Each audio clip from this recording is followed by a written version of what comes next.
नमस्कार दोस्तों, welcome to our YouTube channel the success zone.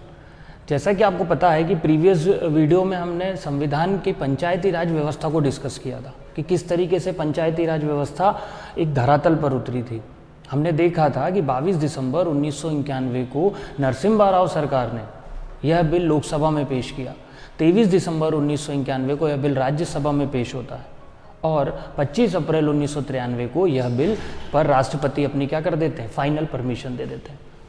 आज का जो हमारा टॉपिक है वह है 73वां संविधान संशोधन क्या था, इसमें किस तरीके से ग्राम सभा की रचना की गई, इसमें किस आर्टिकल को जोड़ा गया, इसमें कौन सा शेड्यूल जोड़ा गया, इसमें किस तरीके के नियम बनाए गए।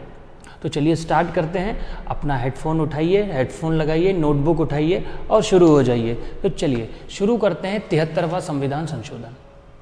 अगर मैं बात करूं कि 73वां संविधान संशोधन जो 1993 में लागू हुआ था और मध्य प्रदेश ऐसा पहला स्टेट था जिसने इसकी गठन की प्रक्रिया शुरू करी थी।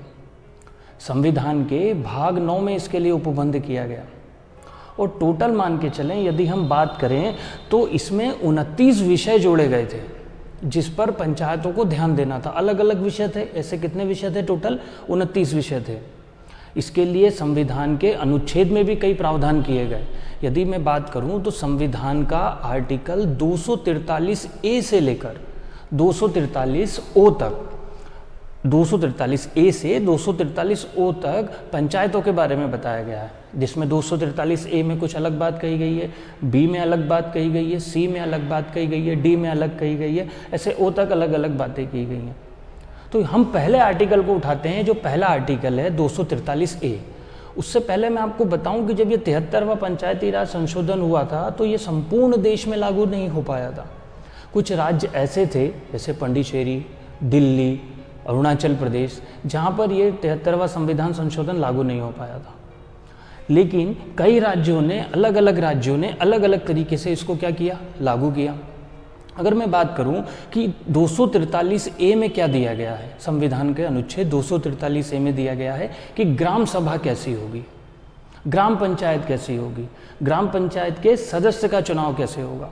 तो 243A में ये स्पष्ट रूप से लिखा गया है कि जिस गांव की जनसंख्या मतदाता सूची, जिस गांव की मतदाता सूची में कम से कम 200 मतदाता रजिस्टर्ड हैं, वहाँ पर एक ग्राम पंचायत पूर्ण रूप से होगी।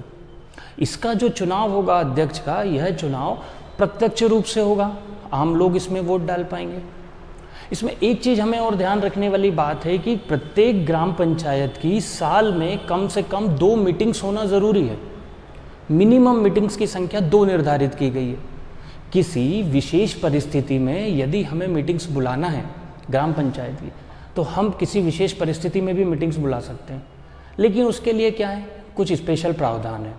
स्पेशल प्रावधान कैसे? यदि हमें कोई स्पेशल मीटिंग ग्राम सभा की बुलाना है तो जो टोटल रजिस्ट्रेशन ऑफ मतदाता हैं वहाँ पर, जितने वोटर्स हैं, उसके 5वां भाग हमारे पास कम से कम होना चाहिए, जिसको हम बोलते हैं गणपूर्ति।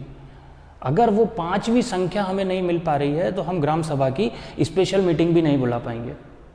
इस तरीके से आर्टिकल 243A में ग्राम पंचायतों के गठन के बारे में बताया। और इसी से जो हमने पिछले वीडियो में देखा था, भारतीय संविधान के DPSP, directive principle of state policy, राज्य के नीति निर्देशक तत्व, उसमें जो गांधी जी ने दबाव देकर आर्टिकल 40 डलवाया था, वो भी कहीं ना कहीं मजबूत होता है, क्योंकि गांधी जी भी ग्राम स्वराज के क्या थे, पक्षधर थे।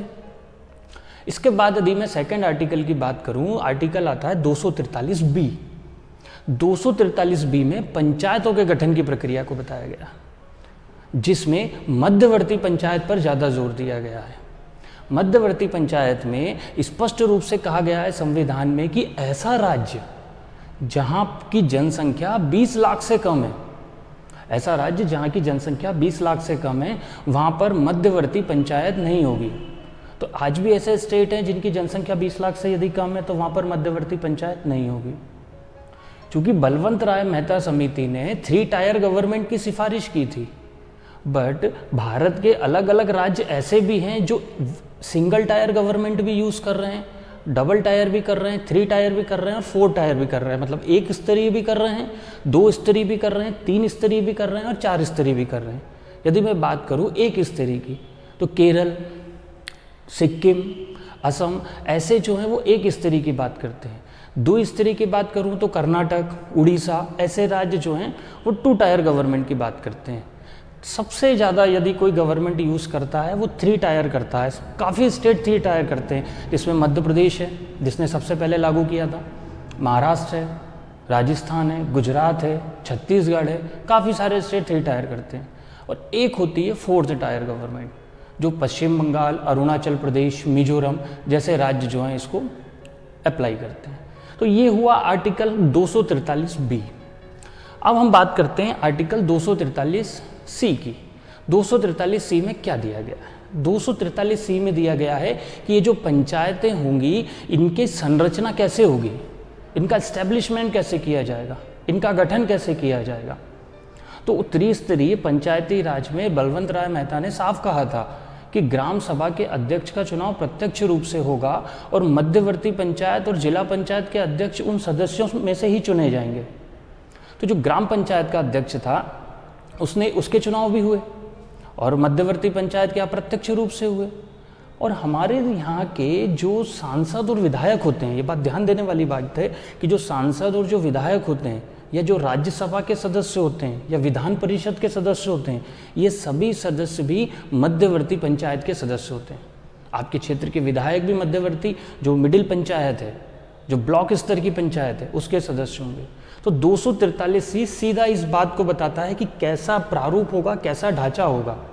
243D की बात करें, अच्छा इसमें एक चीज़ और हमें यह ध्यान रखने वाली बात है कि जो ग्राम पंचायत के चुनाव होते हैं, जो ग्राम पंचायत का चुनाव होता है, वह चुनाव इलेक्शन कमीशन ना करवाने की बजाय वो उसकी तिथि की घोषणा राज्य सरकार करती है। ये एक बहुत इंपॉर्टेंट पॉइंट है कि राज्य सरकार डिसाइड करती है कि ग्राम पंचायत के चुनाव कब होंगे। इसके लिए उन्होंने एक राज्य निर्वाचन आयोग बनाया है जो ये पूरी प्रक्रिया को क्या करवाएगा, संपन्न करवाएगा। और उसके लिए भारतीय संविधान का आर्टिकल 243K जोड़ा गया है और 243K में राज्य निर्वाचन आयोग को यह अधिकार दिए गए हैं कि वह ग्राम पंचायत का चुनाव करवा पाएंगे। और इसकी नियुक्ति कौन करता है? इसकी नियुक्ति उस स्टेट के राज्यपाल द्वारा की जाती है। अब इसके बाद आर्टिकल आता है article number D। Article number D की यदि मैं बात करूं तो आर्टिकल नंबर D हमारा यह कहता है कि जो पंचायती राज संस्था है उसमें रिजर्वेशन, उसमें आरक्षण किस आधार पर दिया जाएगा। अनुसूचित जाति, अनुसूचित जनजाति को किस आधार पर हम आरक्षण देंगे, महिलाओं को आरक्षण किस आधार पर दिया जाएगा। तो 73वें संविधान संशोधन में स्पष्ट रूप से कहा गया है कि यदि किसी जगह की या किसी गांव की या किसी शहर की जनसंख्या का 20% अनुसूचित जाति, अनुसूचित जनजाति के लोग रहते हैं, मान लीजिए कि उस शहर की जनसंख्या 100 है और 20 लोग रहते हैं SC और ST कैटेगरी के, तो जो सीटें हैं उसमें भी 20% क्या दिया जाएगा, आरक्षण दिया जाएगा। इसके बाद महिलाओं को कितने प्रतिशत आरक्षण दिया जाएगा। तो केंद्र सरकार ने, बहुत इंपॉर्टेंट लाइन है, केंद्र सरकार ने सन 2009 में 50% पंचायती राज संस्थाओं में महिलाओं को आरक्षण देने की घोषणा की। और बिहार एक ऐसा पहला राज्य है जिसने पंचायती राज संस्थाओं में सबसे पहले महिलाओं को 50% आरक्षण दिया। उसके बाद मध्य प्रदेश हुआ, कई सारे स्टेट्स हुए, आज महाराष्ट्र भी देता है, छत्तीसगढ़ भी देता है, मध्य प्रदेश भी देता है, उड़ीसा भी देता है, लेकिन सबसे पहले बिहार ने देना शुरू किया था। तो ये था हमारा कौन सा, भारतीय संविधान का आर्टिकल 243D। कल के वीडियो में हम 243E और आगे के O तक के बारे में बात करेंगे, जो भारतीय संविधान के आर्टिकल नंबर 243A से 243O तक 73वें संविधान संशोधन के बारे में बताया गया है। तो देखते रहिए, सब्सक्राइब कीजिए और बेल आइकन दबाना बिल्कुल मत भूलिए। Thank you so much.